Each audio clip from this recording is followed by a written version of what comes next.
As your AAHKS president, I want to state that we, like you, are extremely disappointed at the cuts CMS proposed for the CPT values of total hip and knee replacements.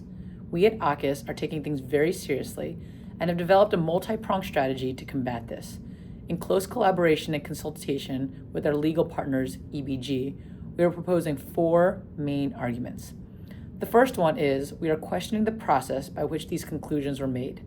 The RUC conclusion was based on a comparison of total hip and total knee replacements to retina surgery, and the data that CMS used to calculate cuts was based on NSQIP, which is not representative of all hospitals in the country. We are addressing these methodology inconsistencies with CMS. These are the points that will be strongly emphasized to Congress.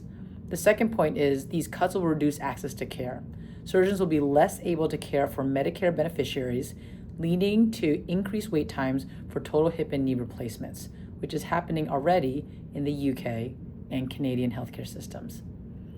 Third, these points will drive healthcare consolidation, which in turn will lead to an increase to the cost of care. Fourth, these cuts will be counterproductive to the goals of the Make America Healthy Again movement. Total hip and knee replacements, as we know, restores mobility and joint health, which allows Medicare beneficiaries to lead healthier, more active lifestyles. To execute this strategy, we created an AAHKS 2027 OPPS task force with deep expertise in advocacy that is a combination of the Presidential Line, Advocacy Committee, Health Policy Council, and past presidents.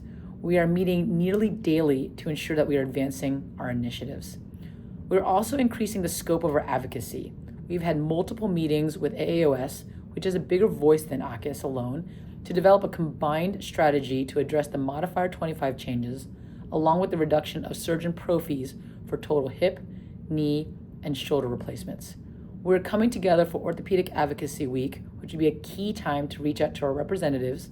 We are working together to increase our contribution to the Ortho PAC to make a significant impact in Washington, D.C., and meeting with CMS and key congressional leaders to make our voices heard.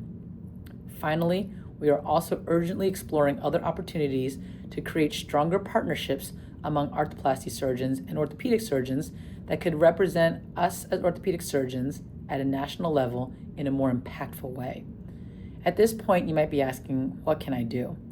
With regards to resources, please check out the AAHKS main website and the advocacy website for regular updates on what we are doing to act on this important issue.